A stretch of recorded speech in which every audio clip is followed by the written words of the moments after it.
Добрый вечер, уважаемые зрители. Я Влад Давыдов и корреспонденты Якутии-24. Сейчас подведем итоги дня. Смотрите сегодня. Ипотека под 2%. Кто конкретно на Дальнем Востоке сможет рассчитывать на такой займ? Какие механизмы для этого предусмотрены? Подробный разбор темы.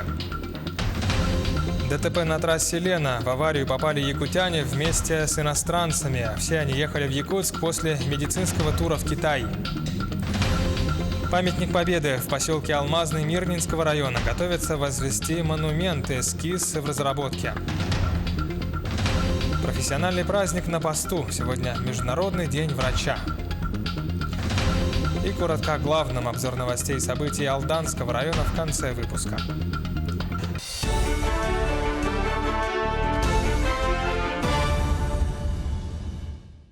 Двое бывших руководителей предприятия «Алроса» взяты под стражу в рамках расследования уголовного дела. Экс-начальнику подземного рудника «Мир» Алексею Бурксеру и бывшему исполняющему обязанности главного инженера предприятия Александру Ману следственными органами предъявлено обвинение в нарушении правил безопасности при проведении горных работ, которое повлекло за собой неосторожность, смерть 8 человек и причинение крупного ущерба. Напомним, в июле 2017 года в подземном руднике «Мир» в результате значительного ухудшения горно-геологической ситуации появились признаки прорыва воды. Несмотря на то, что начальники и исполняющие обязанности главного инженера владели информацией о возникшей аварийной ситуации, они не остановили работу рудника и не приняли меры к выводу работников, что привело к большой трагедии. Якутяне вместе с иностранцами попали в ДТП, есть пострадавшие. Все они ехали в Якутск после медицинского тура в Китай. На обратной дороге люди попали в аварию на федеральной трассе Лена. Подробности у Сусанны Рожиной. 11 пассажиров, в том числе 3 граждан КНР, выехали из Благовещенска в Якутск в пятницу вечером. Но в Алданском районе на 930-м километре федеральной трассы Лена вечером 5 октября произошло ДТП. Водитель не справился с управлением и допустил опрокидывание машины в кювет. По данным Республиканского управления ГИБДД, причиной ДТП стали неблагоприятные погодные условия. Проверка по базам данных показала, что за минувший год водитель 6 раз привлекался к административной ответственности за различные нарушения правил дорожного движения. Проведенное свидетельствование показало, что водитель трезв. Среди пассажиров находились 3 граждан Китайской Народной Республики, которые оказались в числе травмированных. В результате ДТП от различных увечья получили 6 человек. В основном травмы получили те пассажиры, которые сидели сзади. Их придавило багажом. 2 человек, супружеская пара, доставлены из Мегино-Кангаласского района в Якутск, в республиканскую больницу номер 2. Остальные остались в районной больнице. Одна пострадавшая у нас госпитализирована в травматологическое отделение. Вся необходимая помощь оказана. Сейчас состояние ее оценивается как средней степени тяжести, стабильное. Диагноз у нее травма позвоночника, компрессионный перелом имеется. Второй пациент доставлен также в наше учреждение, но он госпитализирован в хирургическое отделение. У него имеются переломы ребер и геморрагический плеврит.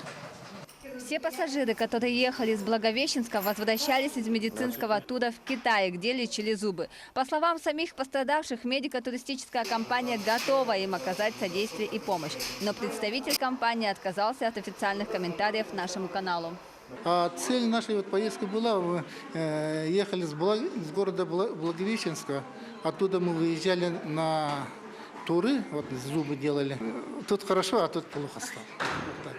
Сейчас всем пострадавшим оказывается медицинская помощь. По словам экспертов по защите прав потребителя и организаторы данного тура в Китай должны оказать полное содействие и выплатить страховку за данное дорожное происшествие, так как именно организаторы нанимали таксиста, который вез их пациентов.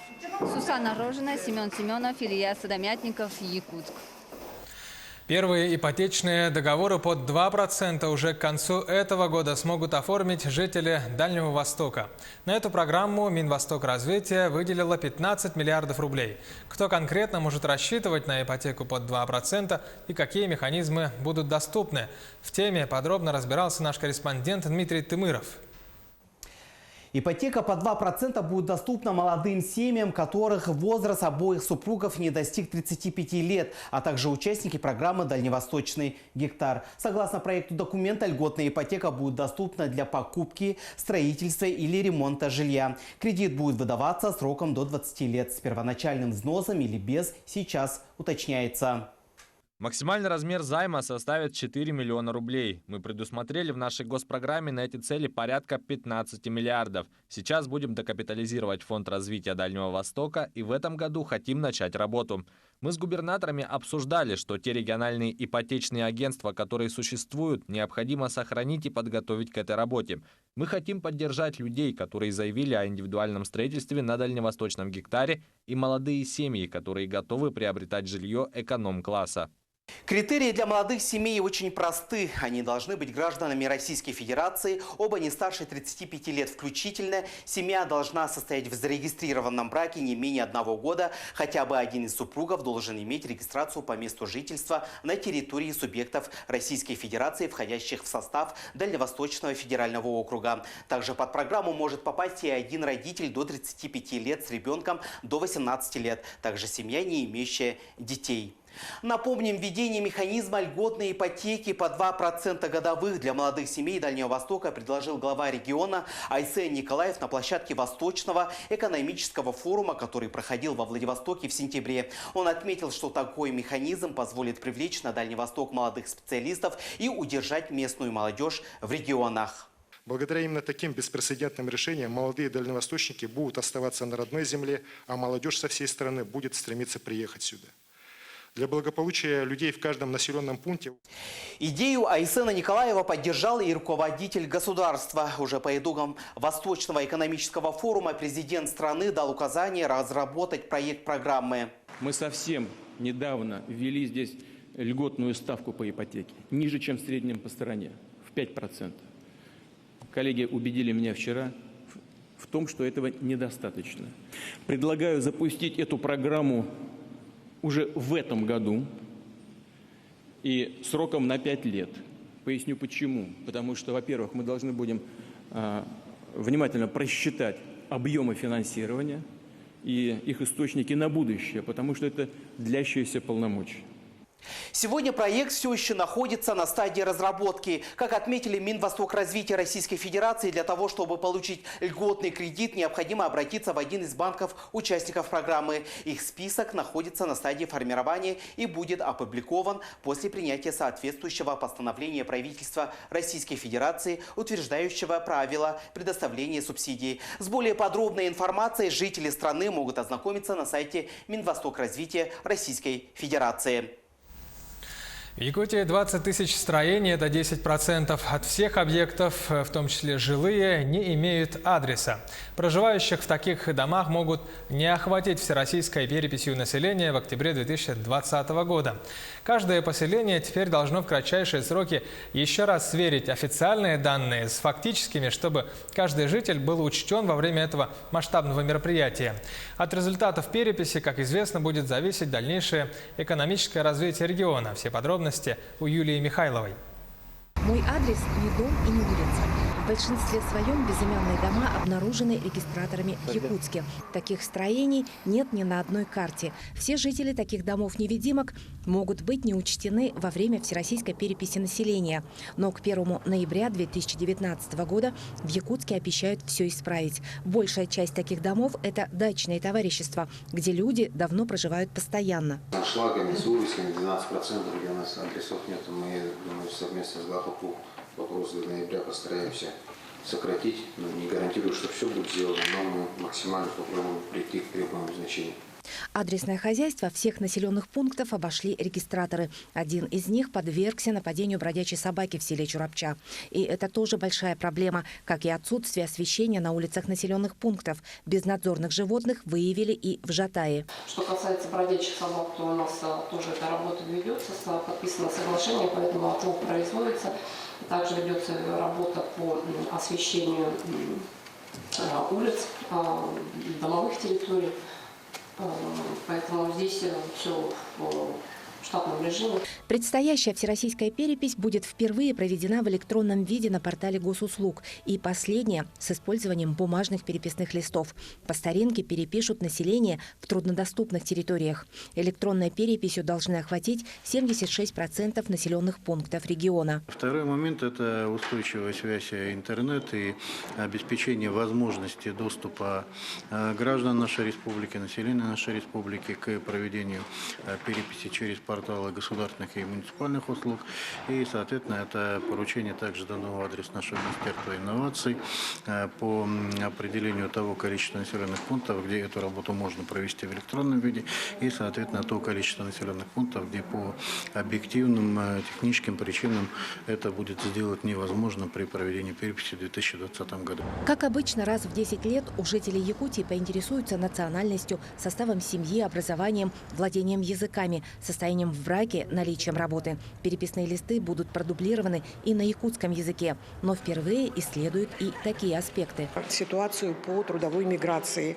До сих пор этот вопрос точно так же пока не изучался, и впервые и по самозанятым, и по трудовой миграции будет получена информация на основании переписи населения 2020 года.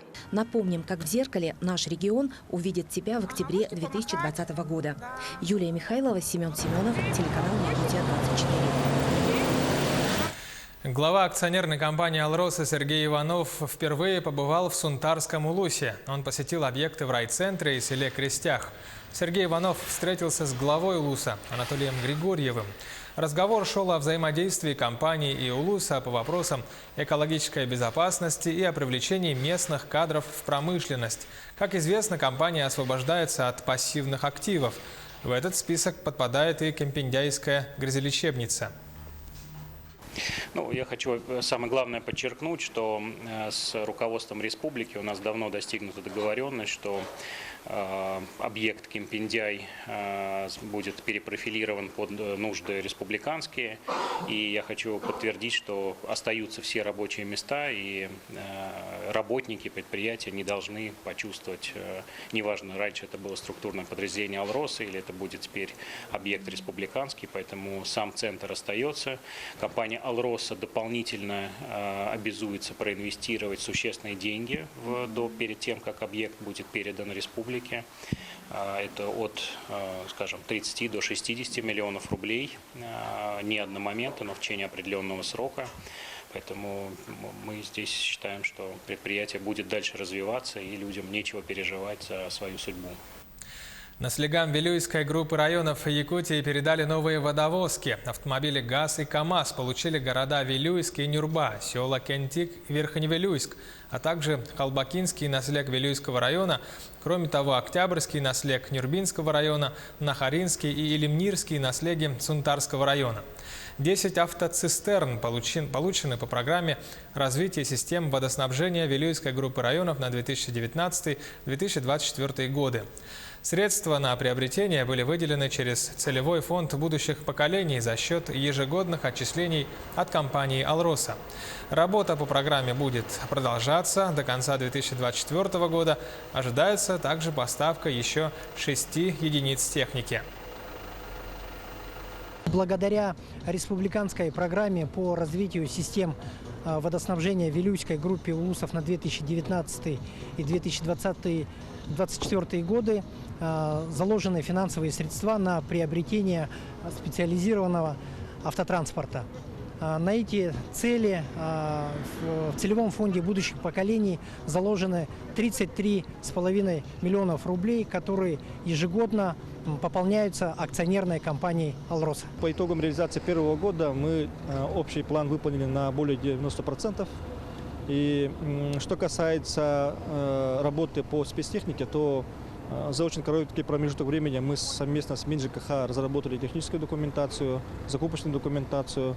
По итогам закупки заключили договор с поставщиком. И вот видите, что сегодня вот уже получили первый этап, в рамках первого этапа спецтехнику, и они вот уезжают в эти населенные пункты.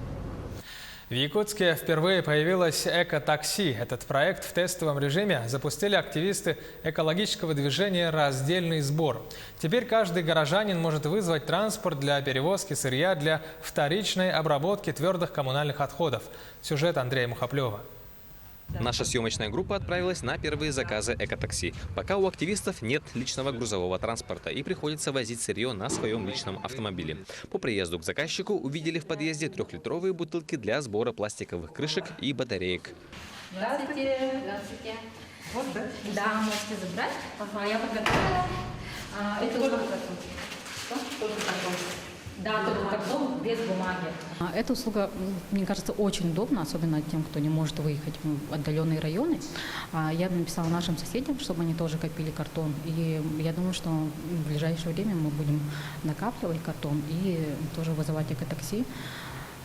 Буду всем своим знакомым, друзьям тоже советую. И вот мы забрали тоже сырье на переработку, потому что основной мусор, который у нас перерабатывается в Якутии, примерно 60%, это картон. После первого заказа мы загрузили картоном примерно половину багажника. Затем направились на второй заказ – в цветочную мастерскую. Поставка у них раз в неделю. В месяц выходит около 20-30 коробок. Где принимает картон, вот туда и сдаем. Обычно это машина или грузовик в таком объеме. Все сырье увозится в специализированные точки приема картона, макулатуры, пластика. Для жителей это очень удобно в плане сэкономленного времени и сил, так как точки сбора находятся на окраине столицы. Заказать экотакси можно через социальные сети. Плюсы удобства – это сервис, в первую очередь. Это не просто грузовое такси, то есть мы несем экологическую ответственность, то есть мы гарантируем то, что это сырье действительно не выкинется, не пропадет, не будет лежать, а преобразуется в другое сырье, которое потом, возможно, заново приедет в Якутск и привезет вот эти вот все товары, что к нам приходят. То есть очень много товара приходит в коробках всегда, любого товара. И поэтому даже исследования проводили и выявили, что 60% объема всех ТБО – это картон, который перерабатывается бесконечное почти количество раз. Напомним, недавно активисты движения «Раздельный сбор» на площади Дружбы собрали более 14 тонн вторичного сырья. Участие в акции приняли более 2000 жителей города Якутска. Грамотное обращение с отходами в каждом доме позволит в будущем сформировать систему бережного отношения к природе. Андрей Мухоплев, Георгий Григорьев, Якутск. Вернемся через полминуты. Оставайтесь с нами и смотрите далее. Памятник Победы в поселке Алмазный Мирнинского района готовится возвести монумент, эскиз уже в разработке. Профессиональный праздник на работе. Сегодня Международный день врача. Коротко о главном, обзор новостей и событий Алданского района в конце выпуска. Якутия-24 продолжает работу. Это программа «Итоги дня». Продолжаем выпуск. Сегодня отмечается Международный день врача. Профессиональный праздник. Ангелы в белых халатах традиционно встречают на работе. Из Алдана передает Татьяна Вахнина. Подъем, раздача лекарств, завтрак, обход, процедуры. В отделении хирургии начался обычный день. Постановка диагноза, назначение лечения, контроль температуры и давления, наблюдение динамики. Забот у врачей и медсестер мало не бывает. Я никогда не лежала в больнице. Первый раз только вот пришлось. Нормально, хорошо относятся и сестры, и нянечки, и врачи. Сосуды, почки, органы пищеварения, опорно-двигательный аппарат, слух и зрение. Хирургам общего профиля приходится бороться с заболеваниями, поражающими все органы и системы. За свою врачебную деятельность Борис Васильев произвел 1000 операций, как небольших, не носящих витального характера, так и сложных, требовавших от хирурга многочасовой сосредоточенности и ювелирной тонкости. Был случай, в общем-то, пилорам человек руку отрезал. И вот мы смогли ее как бы своевременно доставить, и могли, в общем-то, восстановить эту кисть. Она, конечно, не будет 100% рабочей, но во всех случаях человек после этого до сих пор еще живой. Этой рукой работает, держит лопату и ложку тоже в том числе. Борис Борисович отдал здравоохранению более четверти века. Дорога в медицину была извилистой. После школы он стал студентом транспортного техникума. Получив диплом автомеханика, Борис отслужил в армии. Затем, вернувшись домой, поступил в медицинский институт. Ну, что повлияло на выбор профессии, наверное, это то, что родственники были врачами. Там, сестра, тетя моя всю жизнь фельдшер-акушером проработала, в общем-то. В армии тоже как бы мне попадались врачи. Работу отделения строго регламентирует порядок оказания помощи. Согласно этому документу, хирургам районной больницы в большей степени надлежит заниматься оказанием экстренной помощи. Впрочем, плановой работы по-прежнему хватает. Ну, Борис Борисович грамотный хирург. Я считаю, что как человек прекрасный, потому что всегда идет на помощь. Он ни разу никогда мне не отказал ни в чем. У современников часто встречаются болезни желудочно-кишечного тракта, а также нарушения абдоминальные, затрагивающие поджелудочную железу и желчный пузырь. Иметь дело с запущенными случаями врачам приходится нередко. Люди очень терпеливые в Алданском районе, они, в общем-то, терпят до последнего. Люди тоже разные градации же бывают, да? У всех по-разному отношению к своему здоровью. В общем, есть те, которые, например, занос поставили, среди ночи прибегут, а есть те, которые, в общем-то, уже наполовину разложились, например, они все равно лежат дома, не ходят. В целом, говорят хирурги, очертить круг болезней лидеров можно лишь условно. Появление или развитие того или иного недуга зависит от массы факторов, к коим относятся условия труда и быта, питание, режим, наличие вредных привычек и состояние иммунитета. Татьяна Вахнина, Сергей Шипачев, Александр Лукин, Алдан. В Якутии появится первый мобильный детский технопарк «Кванториум». В этом году республика выиграла грант на создание мобильного технопарка. Его запустят в рамках реализации национального проекта «Образование». Со следующего учебного года передвижная станция начнет ездить по отдаленным районам республики. У сельских детей таким образом появится возможность обучаться по 6 направлениям. Это аэроквантум, геоквантум, IT, промробоквантум, промдизайн и хай-тек. Педагоги и наставники будут курировать все эти направления в дистанционной форме. Это будет очень эффективная работа наставников, так как они будут ездить в эти агломерации 3 раза в учебный год. Таким образом, мы будем обучать с каждой сельской точки 160 детей, и в один учебный год мы должны охватить 1000 детей.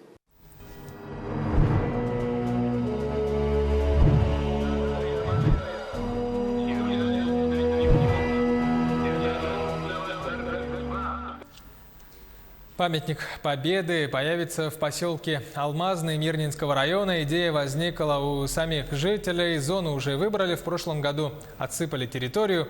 Эскиз монумента сейчас в разработке. Все подробности у Анны Брянской. Поселок Алмазный – единственный населенный пункт в Мирнинском районе, где нет ни одного памятного места, посвященному Великой Отечественной войне или боевым действиям. Сейчас здесь пустая площадка, отсыпанная щебнем. Но уже в следующем году, к 75-летию Победы, здесь будет возведен памятник Победы. Идея пришла в голову жителям Алмазного. Монумент расположится возле местного дома культуры. В 2018 году уже сделали отсыпку территории, и в разработке находится эскиз будущего памятника. По словам односельчан, такой исторический объект необходим поселку. Некуда нам прийти на 9 мая, ни цветы положить, ни вспомнить. И наши дети, в дальнейшем и внуки, они теряют эту часть, наверное, истории. По программе поддержки местных инициатив уже произведена реконструкция детских площадок, асфальтирование центральной аллеи городского кладбища и прочее. На реализацию 9 проектов субсидия составляет более 8 миллионов рублей. 2,5 миллиона выделят из поселковых бюджетов.